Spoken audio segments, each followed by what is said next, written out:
एक बार भस्मासुर नामक एक राक्षस था। उसे संपूर्ण विश्व पर राज करने की लालसा थी। भस्मासुर बहुत ताकतवर था, लेकिन वो सबसे ज्यादा ताकतवर राक्षस बनना चाहता था। एक दिन उसे नारद जी मिले। भस्मासुर ने नारद जी से पूछा, नमस्कार गुरुदेव, मुझे सबसे शक्तिशाली बनना है, सारी दुनिया पर राज करना है। अब आप ही बताइए कि मैं किसकी पूजा करूं कि मैं सबसे शक्तिशाली बन जाऊं। नारद मुनि ने भस्मासुर से कहा कि भोलेनाथ बहुत भोले हैं, सहज ही प्रसन्न हो जाते हैं, तुम शिव जी की पूजा करो। नारद मुनि ऐसा कहकर वहां से चले गए। नारद मुनि के जाने के बाद भस्मासुर जंगल में जाकर शिव जी को प्रसन्न करने के लिए कठोर तप करने लगा। ओम नमः शिवाय, ओम नमः शिवाय, ओम नमः शिवाय, ओम नमः शिवाय।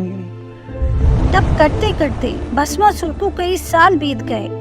भस्मासुर की तपस्या से प्रसन्न होकर शिव जी उसके सामने प्रकट हुए और बोले, भस्मासुर, मैं तुम्हारी तपस्या से प्रसन्न हूँ। तुम इतना कठिन तप क्यों कर रहे हो? मांगो, वर मांगो। भस्मासुर हाथ जोड़कर बोला, हे भोलेनाथ, मैं अमन होना चाहता हूँ। शिव जी बोले, भस्मासुर, मैं तुम्हें चाहकर भी यह वरदान नहीं दे सकता, क्योंकि यह प्रकृति के विरुद्ध है। इस प्रकृति में जो भी जन्म लेता है उसे एक समय मरना ही है। तुम चाहो तो मुझसे कोई और वरदान मांग सकते हो। शिव जी की बात सुनकर भस्मासुर ने कहा, तब आप मुझे यह वरदान दीजिए कि मैं जिसके सर पर भी हाथ रखूं वह भस्म हो जाए। भगवान शिव ने कहा, तथास्तु। भगवान शिव के वरदान मिलने पर भस्मासुर बहुत खुश हुआ। वो खुश था कि वो अब जिसके भी सिर पर हाथ रखेगा वो भस्म हो जाएगा। अचानक भस्मासुर को एक चालाकी सूझी। उसने भगवान शिव से कहा, महादेव, जरा मेरे नजदीक तो आइए। महादेव, मुझे इस वरदान को सिद्ध करने का मौका तो दीजिए। एक बार मेरे पास आइए, मैं आपके सर पर हाथ रखकर देखूं कि आपके वरदान में कितना सत्य है। भस्मासुर की बात सुनकर शिव जी को बहुत गुस्सा आया, लेकिन अब वो चाहकर भी अपना वरदान वापस नहीं ले सकते थे। वो ये भी जानते थे कि भस्मासुर मंद बुद्धि है और वो कुछ भी कर सकता है। इस समय शिव जी ने वहाँ से भागना ही सही समझा। अरे भोलेनाथ, कहाँ गए आप? भागते समय शिव जी भगवान को विष्णु भगवान का ध्यान आया।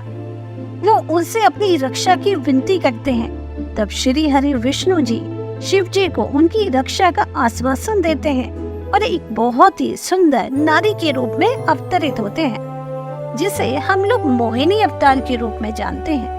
उधर भस्मासुर शिव जी को इधर उधर ढूंढ रहा था।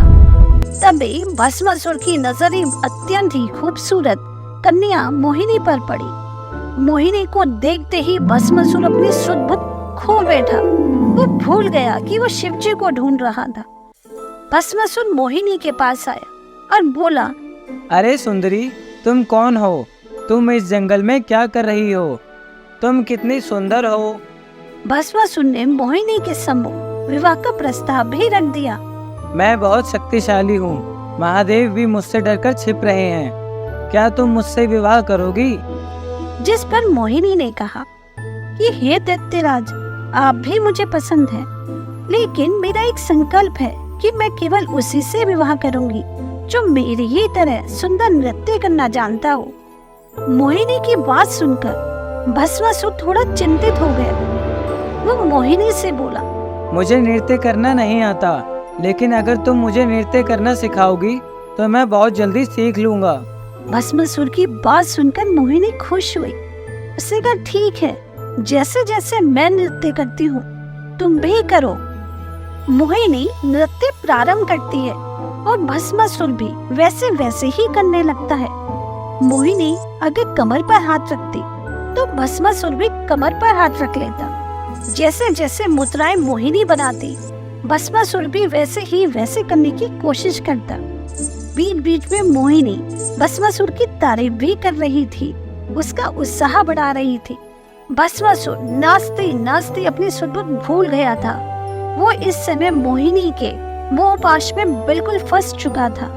नाचते नाचते अचानक मोहिनी ने अपना एक हाथ अपने सर पर रखा, जिसकी देखा देखी भस्मासुर ने भी अपना हाथ सर पर रख लिया और भस्म हो गया। वो ये भूल गया कि उसे वरदान मिला है कि वो जिसकी भी सर पर हाथ रखेगा वो भस्म हो जाएगा।